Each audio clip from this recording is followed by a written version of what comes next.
Thank you, listeners, for joining us. Elko Live today is featuring community news and local issues. And today we are excited to introduce a new opportunity. And this is the Nevada Classical Academy of Elko. And they are growing, looking forward to developing here in Elko. They, in fact, are online. They're accepting applications for a school leader. So to get details on the progress of Elko's newest private or charter school, we're going to be meeting with Hank Thurston today and Cadie Hatch, and both are founding board members of Nevada Classical Academy. And I guess, Cadie, ladies first, and we can start with you and get to meet you. Thank you for coming on the program. Yeah, thank you, Lori. It's great to be here. Absolutely. So, Cadie, you're from the Elko area, or would you mind telling us about your involvement on the board? Yeah, my family and I have lived in Elko for about 12 years, almost 12 years now. And we have loved it here. We have really made this place our home. And so when I heard that there was going to be an opportunity to bring a new charter school to the Elko area, I was very excited about that. I am a homeschooling mom. I've homeschooled my 4 kids for the last 8 years or so. And we have used the classical model in our homeschool. And I saw the impact and the benefit that it had on my own children and wanted to see that for more kids in this community. So that's how I got involved. Wonderful. Thank you, Cadie. It's always good to have that perspective, too, from someone who's been using the model and as well as someone who's parenting in today's world. So yeah, thank you.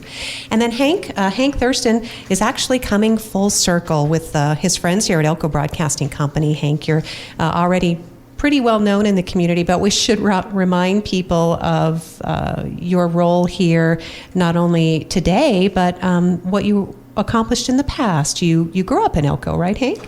Yeah, I was born and raised in Elko. I worked here at Elko Broadcasting, 17, 18 years ago.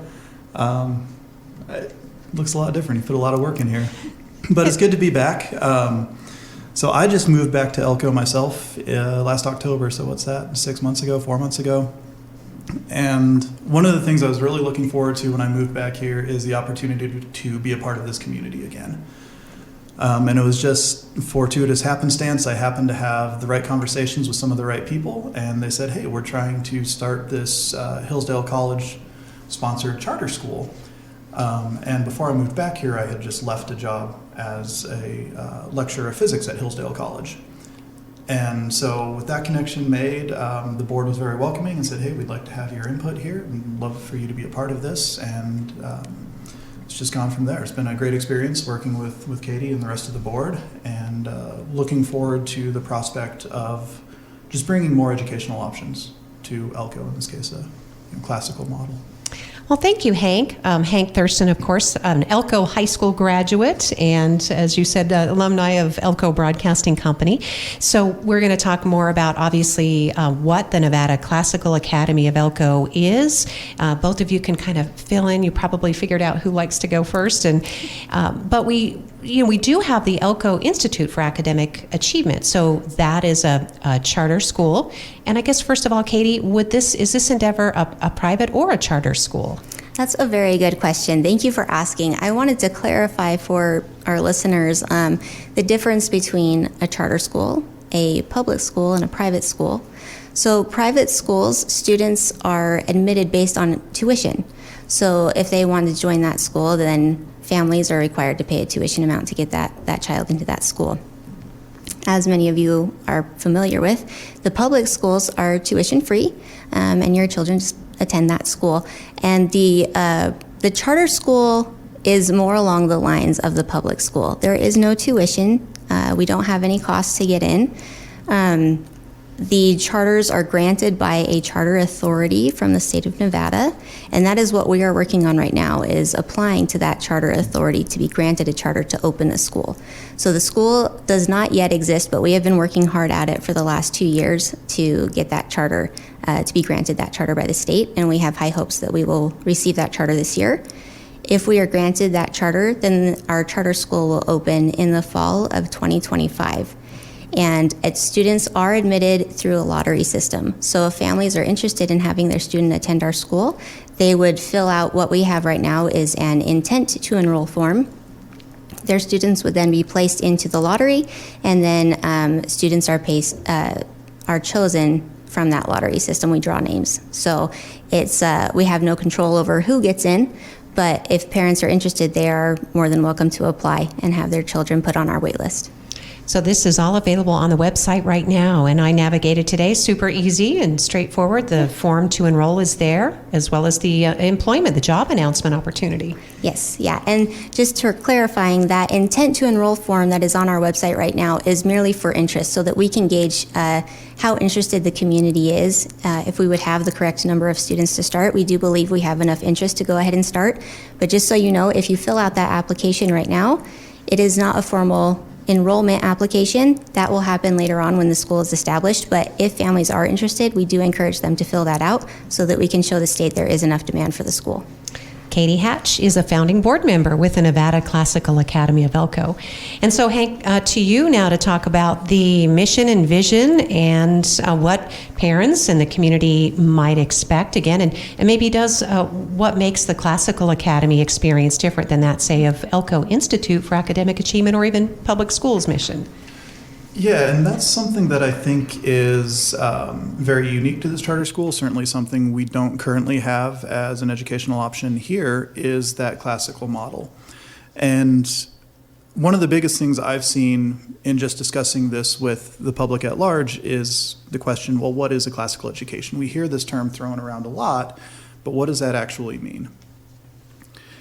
And the way I usually answer that is, from what I've seen, again, teaching college at Hillsdale College, one of the premier examples of the classical model, I think, in our country now, is we strive to teach students how to think. Learning is less about, here's a bunch of facts you need to memorize or regurgitate, but how can you learn to actually approach any topic, whether it's math, whether it's music, arts, sciences, anything in between. How do you approach that and do something intelligent, think critically about that? And so the classical education begins with very foundational logic, rhetoric, grammar, these skills upon which all these others can be built. And then it introduces natural sciences, music. There's usually a very heavy emphasis on history. And there's a very heavy tie to classics in the Greek and Roman sense. And this is where we get this notion of virtue. And Cadie has put in a lot of time working on our mission, vision, and virtue statements. So I think she's the better one to explain that. But one of the things that should come out of a classical education is what makes a virtuous person. And virtuous in the sense of, what does it mean to be a good member of the community, to be a good member of society? Think like Plato's Republic. What does it mean to be a virtuous person from that perspective? Thank you, Hank. And so, Kate, it sounds rigorous, Cadie. And I'm looking at the enrollment here. You're looking at kindergarten through third grade to start with? That's correct, yes.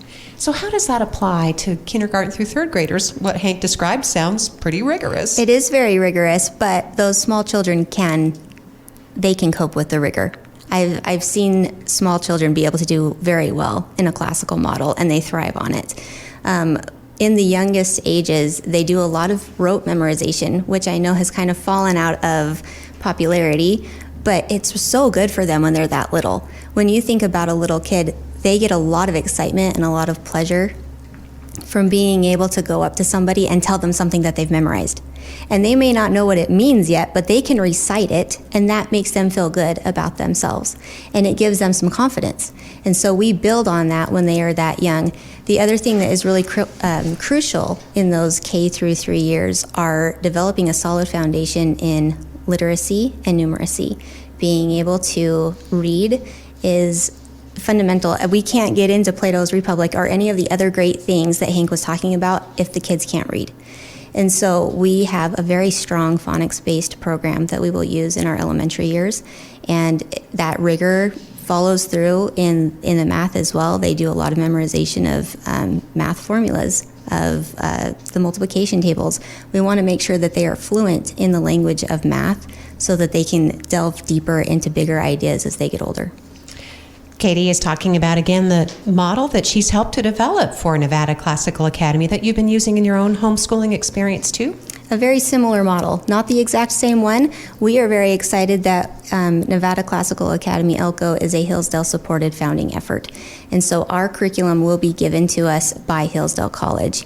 And not only are they giving us curriculum to use, they are also giving us a lot of support through trainings. They will be training our board members, they'll be training our school leaders and our teachers, and all of that is done to make sure that we stay true to the model, that we don't, over time things can tend to change and metamorphose into something else that they weren't meant to be at the beginning, but having that backing from Hillsdale College and that curriculum really makes sure that we are going to stay true to what we are starting here. So we're excited about that. Thank you, Cadie.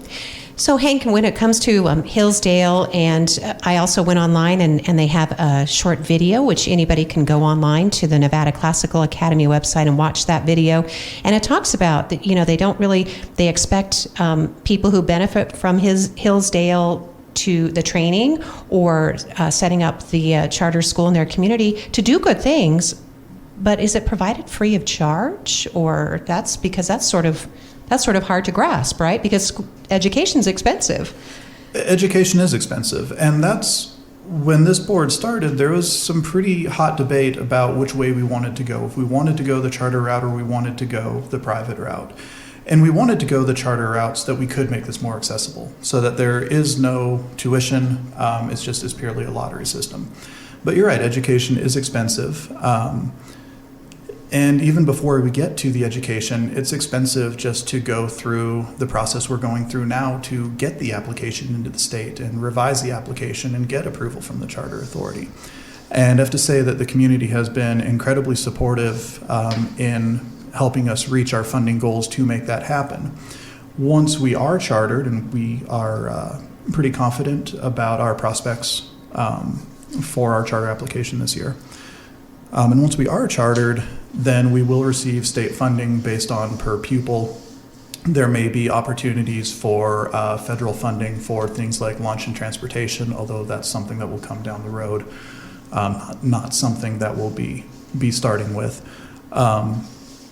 But there will also be a need for community involvement, not just financially, but also in other forms of material support and volunteering and whatever. So education is expensive, but this is a community project. And together, just from what I've seen from the support we've received, that we'll be good to go. Absolutely. If I could add to that, one of the other benefits of partnering with Hillsdale is they have partnered with the Barney Charter School Initiative. And the Barney Charter School Initiative, their whole goal is to reinvigorate public education by starting these charter schools all across the country. So in our partnering with or being supported by Hillsdale, they don't charge us anything for all of the support that they give us. That is all donated from donors who put their money into the Barney Charter School Initiative. And so it is a gift from people who have a strong belief in this model and the benefit that it can create, that it can give to the students. And I would just say, while it doesn't cost us anything to work with them in terms of finance, it is a lot of sweat equity. There's been a lot of work put into this, and that's what they require. They want to see that we have the heart for it, that the community has the heart for it, and that's the more valuable thing to them, is that we have the right attitude, we have the right ideas around what this school should be, and that we can support something like this. Cadie Hatch and Hank Thurston are our guests today from Nevada Classical Academy here in Elko. Elko Institute for Academic Achievement. Moving into a new facility, but they're not quite ready for that yet. So, yes, they are moving into a new facility, and looks like a wonderful facility. Of course, they've been very successful here. We will actually be occupying their current facility, which is nice. That's something else that the state charter school authority looks for, showing that we have a facility that is approved, that we can offer a good education there.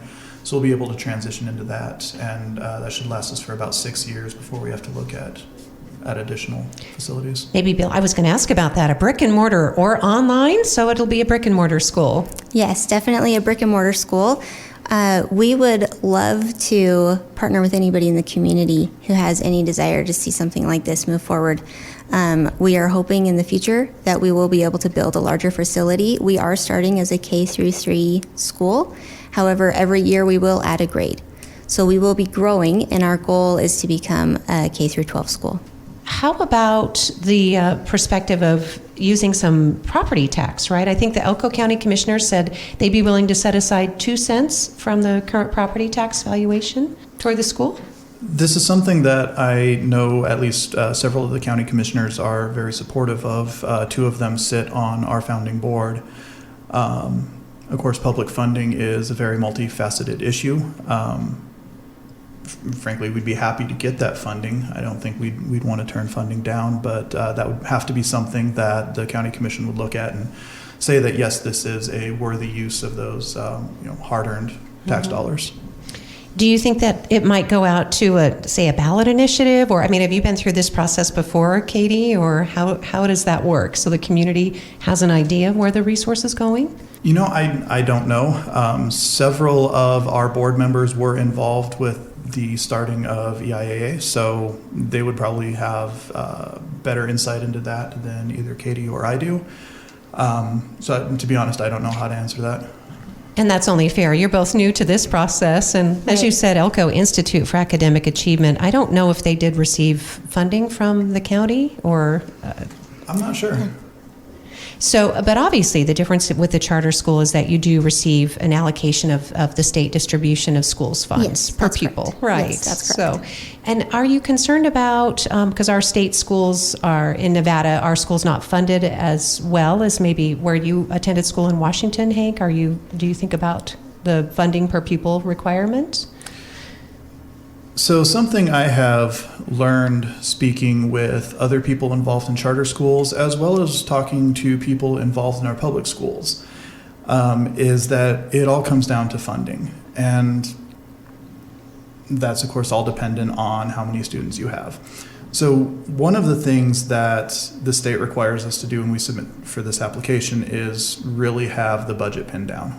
Show them that we can make this financially work. That's part of the reason why we're starting K through 3 and we're adding a grade every year so that we can make sure that that works. As I said before, the community has been very generous, so we are in a good financial position right now to start.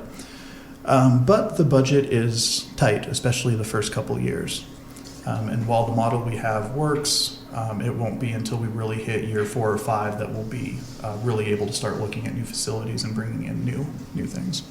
Thank you, Hank. And Cadie, how many students do you have, maybe prospective students have you identified, or how many students can you actually host at your school? We can host roughly, 150 students at our current location? I think so. And we 9 classes. Yeah. And I mean, that would be, into the future.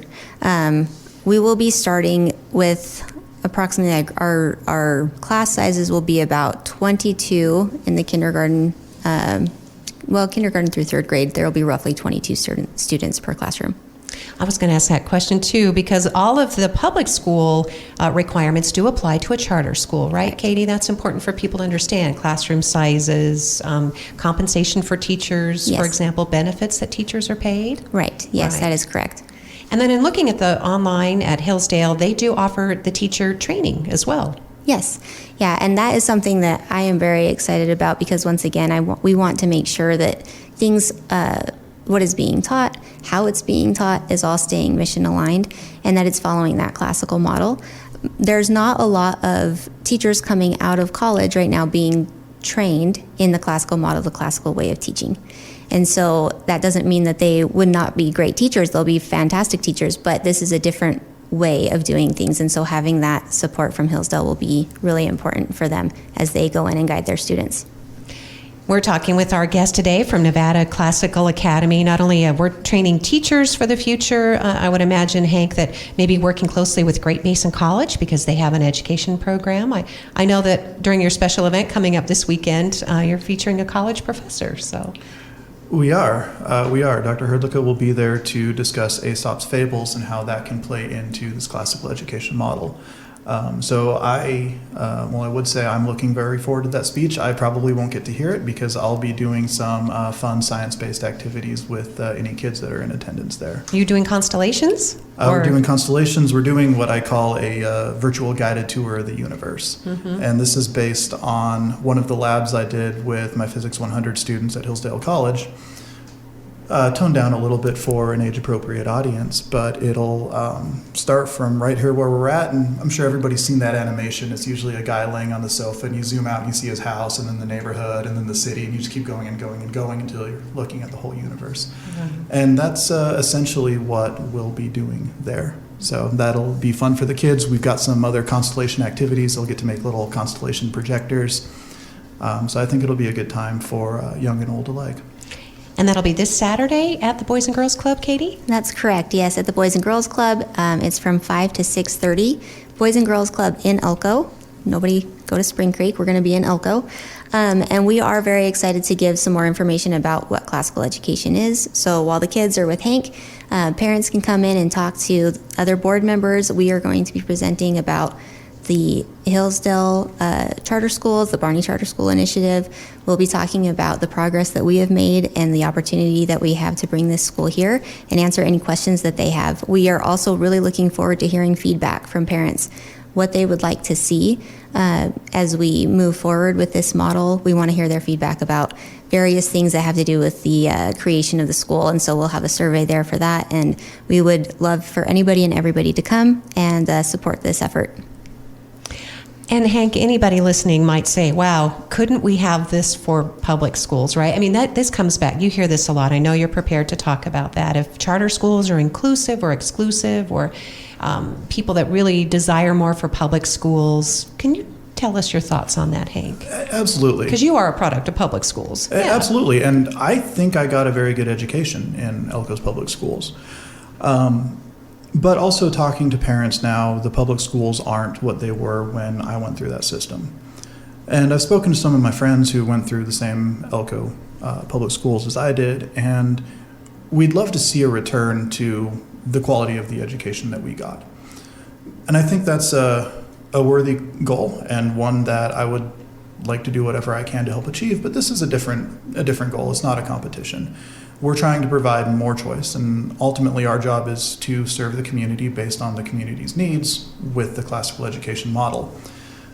Something that we see throughout all the charter schools in the state is the demographics of the charter schools are almost perfectly representative of the demographics of their communities. So there doesn't seem to be any bias or anything else that would influence the communities they're actually serving. And something that we as a board have to do in this application process is demonstrate to the state how we will serve particularly underserved communities. So we are looking at a lot of things like English language learners, English as a second language. We're looking at students who are otherwise in the zones of 1- and 2-star schools, which unfortunately right now there are a lot of in this community. So we are going through the process of showing how can we serve these different communities. And to help do that, our event will be fully translated, so it will also be presented in Spanish along with us for that community. And I encourage any of those listeners to come check this out as well. Well, thank you, Hank. And it sounds as though you answered that question too, which I'm sure, Cadie, that there will be a diverse school population, students with disability, as you mentioned, students from the various zones. And Cadie, and being a homeschooler too, I'm sure you get the question, what made you decide that you wanted to teach your children at home? It's a lot of work to be at home, especially all the different ages they are. Yeah, it is quite a lot of work. It's a heavy load. But there are a couple our of respect, reasons. and yes, well, thank you for that. Yes, thank you. There's a couple reasons. I was homeschooled all growing up, and so that was something that I just enjoyed. I knew from a very early age. We talked before how you knew early on in life what you wanted to do. I kind of knew early on in life that's what I wanted to do, and so that has always been on my mind. That was really my number one reason for keeping my kids home. I liked the lifestyle. But also having the ability to control what my kids are learning and how they're learning it was also really important to me. And again, it goes back to that classic model. There isn't a classical model here for a school. And there have been times when I have been ready to send my kids to school. I have, but there wasn't anywhere to send them that was classical.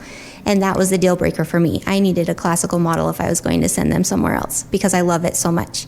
And so realizing that that was something that our community lacked, I felt like it would be an appropriate thing to get involved in, because I think there would be a lot of families who'd be interested in it if they knew more about it or if it was an option. So I wanted to help make it an option. Thank you, Cadie. Did you get to do extracurriculars, and do your children get to do extracurriculars too? Yeah, I mean, sports and hobbies. Exactly. Well, we moved out to Lamoille a few years ago, and so I told them once we were out that far, it was either going to be raising animals or doing a lot of things in town. And when we moved out, it was supposed to be the animal thing. So we've done some animals. My kids, they do a lot of music. They're in jiu-jitsu right now. As time and budget allows, they are in extracurricular activities, but we have a thriving homeschool group that we meet with every week, and they've done really well in that community, and we're really grateful for the friends that we have there. They've been an incredible support. Well, thank you for helping us understand that too, Cadie, because for people that don't homeschool, they sometimes, will envision that, oh, it must be lonely, or, you must be fearful, or there must be something wrong, right? It is not lonely. You have a big community. We have a big community. We are out in the community a lot. We love it. It's been a great thing for our family, but I recognize it's not for every family. And that's okay. People need to be able to choose what works best for them. And that's, again, the point of this school choice. We think that having this school here would just give parents another option. We already have a great charter school. We have our public schools. We have homeschooling. This is just one more element that it gives them an option. And I'd like them to have that. Thank you, Cadie. Cadie Hatch is a founding board member from Nevada Classical Academy in Elko.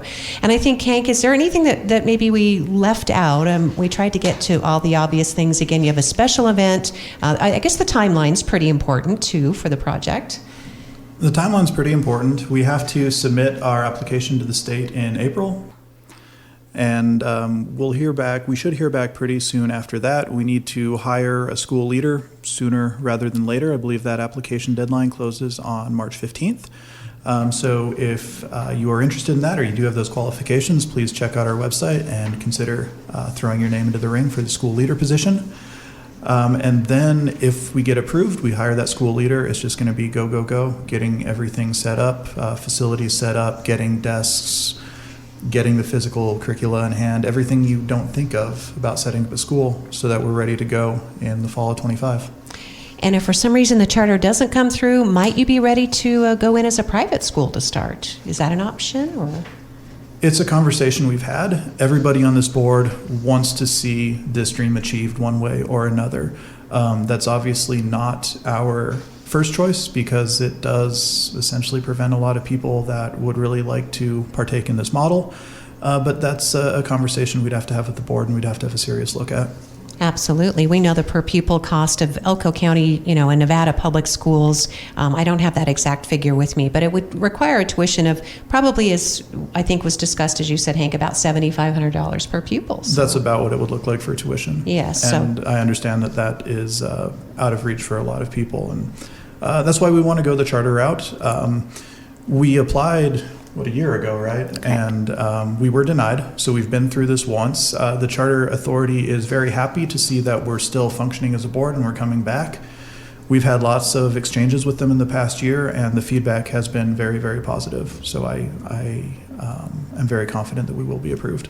Thank you, Hank, very much for a great conversation about this. Again, it's an opportunity for the community, and this is a group of individuals, professionals, and caring people, part of our community, who have been here and continue to contribute. And as Cadie described, they just want another opportunity for a choice and to provide that legacy for the future. I think just in closing, I let you both I'm sure you've contemplated this. How does a classical education prepare students for a contemporary world? Who wants to start with that? Human nature is really one of the places that classical education starts. And human nature has not changed over the last 2,000 years or 3,000 years. People are still people.